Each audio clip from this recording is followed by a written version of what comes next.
मुंबईतील कबुतरांना खाद्य टाकल्याप्रकरणी महापालिकेकडून कारवाईचा बडगा। आतापर्यंत 3 गुन्हे दाखल, मात्र दादरमधील आंदोलन प्रकरणी अद्याप एकही गुन्हा नाही।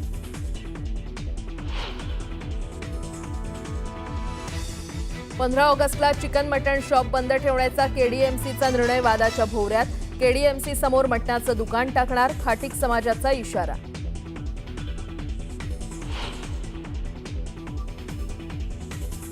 माझी कॉफी मी ओरिजिनल आहे, त्यामुळे माझी कॉफी करणं हे उबाटाच्या बापाला जमणार नाही। शिवसेना उबाठाच्या आंदोलनावर टीका करताना संजय गायकवाड यांची जीभ घसरली।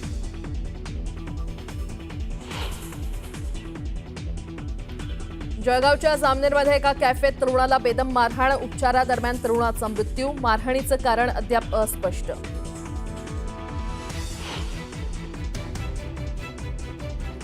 भिवंडीत भाजप युवा मोर्चा उपाध्यक्षासह आणखी एकाची हत्या।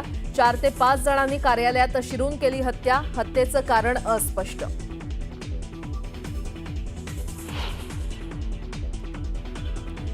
मुंबईत गणेशोत्सवात डीजे वाजवण्यास बंदी। गणेशोत्सवात डीजे वाजवल्यास आणि न्यायालयाच्या आदेशाचं उल्लंघन केल्यास संबंधित मंडळावर पोलिसांकडून कायदेशीर कारवाई केली जाणार।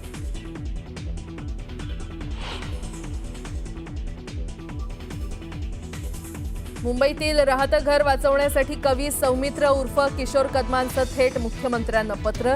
बिल्डर आणि पीएमसीच्या संगनमतानं फसवणूक झाल्याचा आरोप।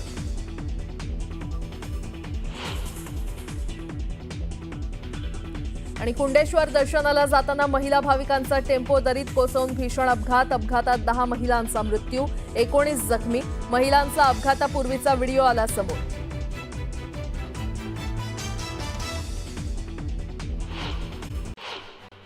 कबुतरखान्यांमध्ये कबुतरांना बेकायदा किंवा जाणून बुजून खाद्य घालणाऱ्यांवर गुन्हे दाखल करण्यासंदर्भात मुंबई महापालिकेला उच्च न्यायालयानं दिलेल्या आदेशात हस्तक्षेप करण्यास सर्वोच्च न्यायालयानं नकार दिलाय आणि त्यामुळे महापालिकेचा खाद्यबंदीचा निर्णय कायम राहणार आहे। या आदेशाविरुद्ध खरं तर या आदेशाची याचिका फेटाळण्यात आलेली आहे। कबुतरखान्यासंदर्भात हस्तक्षेप करण्यास सुप्रीम कोर्टानं नकार दिल्यानंतर मुंबई पालिका आक्रमक भूमिकेत आलेली आहे। दुसऱ्यांदा कबुतरखान्यावर पालिकेनं लावलेली ताडपत्री काढण्याचा प्रयत्न केल्यास पालिका थेट पोलीस स्थानकात तक्रार दाखल करून गुन्हा दाखल करणार आहे। कबुतरांच्या माध्यमातून आतापर्यंत मुंबई पालिकेनं 1,32,000 रुपयांचा दंड वसूल केलाय। गोरेगाव पश्चिम विभागातून पालिकेच्या पीएस विभागातून 6,000चा दंड वसूल करण्यात आलाय, तर दादर विभागातून 28,000चा दंड पालिकेनं वसूल केलाय। भटक्या कुत्र्यांनी देशभरात हैदोस घातला असून गेल्या 6 वर्षात तब्बल 2,78,00,000 लोकांचे लचके तोडलेले आहेत। महाराष्ट्रात 29 लाख लोकांना कुत्रे चावलेत। 2021 ते 23 या 3 वर्षात कुत्रा चावण्याच्या सर्वाधिक घटना महाराष्ट्रात घडल्या। मंत्रालयामध्ये यापुढे स्मार्टफोन असलेल्यांनाच प्रवेश मिळणार आहे। गर्दी रोखण्यासाठी करण्यात आलेले विविध प्रयोग अपयशी ठरत असल्यानं आता केवळ डीजे ॲपद्वारे नोंदणी केलेल्या व्यक्तींनाच मंत्रालयामध्ये प्रवेश मिळणार आहे आणि त्यामुळे सर्वसामान्य नागरिकांना मंत्रालयातील प्रवेश दुरापस्ता होण्याची शक्यता आहे। रुग्णालयाच्या दर्शनी भागात रुग्ण हक्क संहिता, रुग्णालयाचं दरपत्रक, तक्रारीसाठी महापालिकेचा टोल फ्री क्रमांक, अग्निशमन दलाचं प्रमाणपत्र आदी लावणं महाराष्ट्र सुश्रूषा गृह नोंदणी कायद्यानुसार बंधनकारक आहे। यासह इतर नियमांचं पालन न केल्याप्रकरणी महापालिकेच्या आरोग्य विभागानं सोमवारी 7 खासगी रुग्णालयांना वेगवेगळ्या त्रुटींबाबत कारणे दाखवा नोटीस पाठवली आहे। आठवड्याभराच्या विश्रांतीनंतर पावसानं राज्यभरात पुन्हा हजेरी लावले। अनेक भागात पावसाच्या सरी कोसळत असून उकाड्यामुळे हैराण झालेल्या नागरिकांना दिलासा मिळाला आणि अशातच आता पुढील आठवड्याभर राज्यातील काही भागात मुसळधार सरी कोसळतील।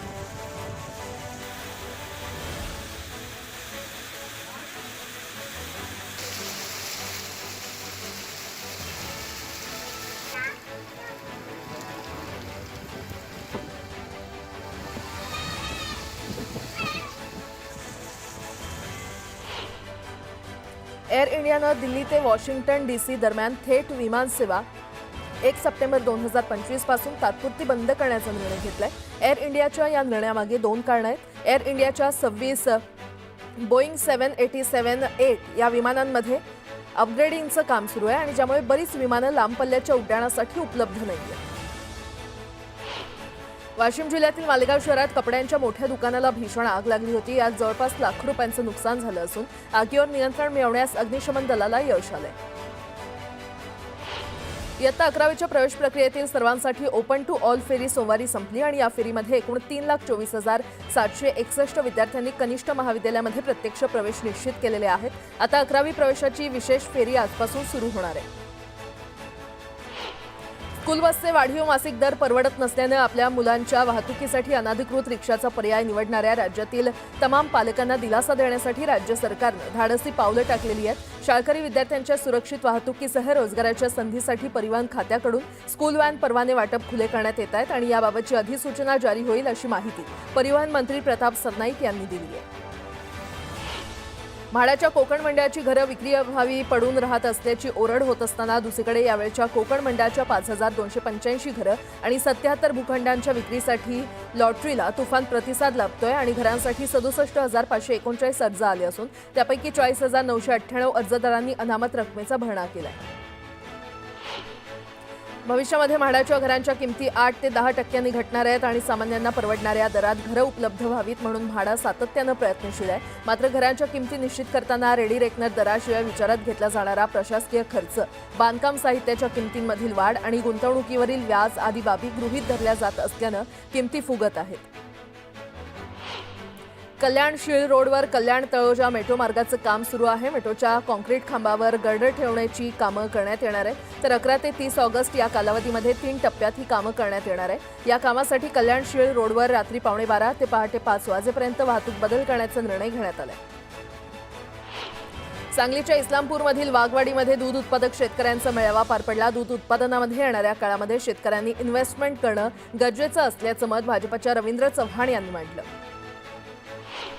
राज्यभर सुरू असलेल्या संततधार पावसामुळे भाजीपाल्याचं उत्पादन वाढलेलं आहे. ग्राहकांकडून मागणी वाढल्यामुळे आवक भरपूर होत असल्यामुळे बाजारभाव नियंत्रणात आलेले आहेत. तर श्रावणात दर नियंत्रणात असल्यामुळे नागरिकांनी समाधान व्यक्त केलंय. सीएसएमटी पासून खोपोलीपर्यंत 15 डब्यांच्या सेवा वाढवण्यासाठी तयारी करण्यात आलेली आहे. त्यानुसार ऑगस्ट अखेरपर्यंत सीएसएमटी कल्याण दरम्यान धीम्या आणि जलद मार्गावरच्या 10 स्थानकांवर 26 प्लॅटफॉर्म आणि कल्याण ते कसारा आणि खोपोली मार्गावरील 24 स्टेशनच्या प्लॅटफॉर्मची लांबी वाढवण्यात आली आहे.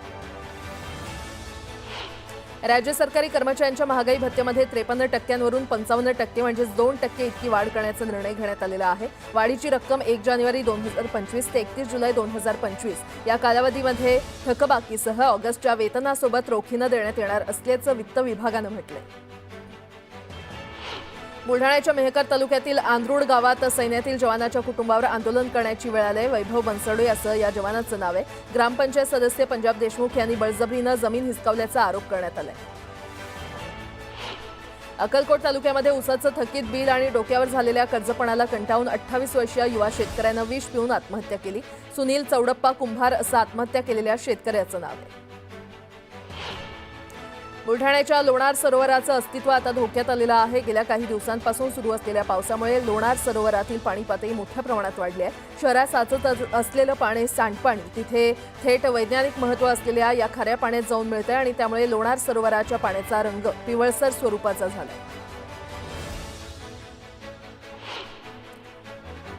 आता एक मोठी बातमी. कल्याण डोंबिवली महापालिकेच्या निर्णयावरून नव्या वादाची ठिणगी पडली आहे. 15 ऑगस्टला स्वातंत्र्य दिनानिमित्त शहरातील चिकन शॉप आणि मटण शॉप बंद ठेवण्याचा निर्णय महापालिकेनं घेतलाय.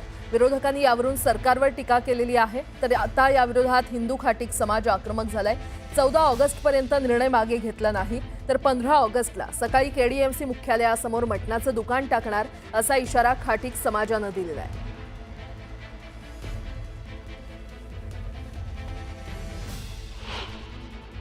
हा आदेश जाचक आहे, हा मागे घ्यावा.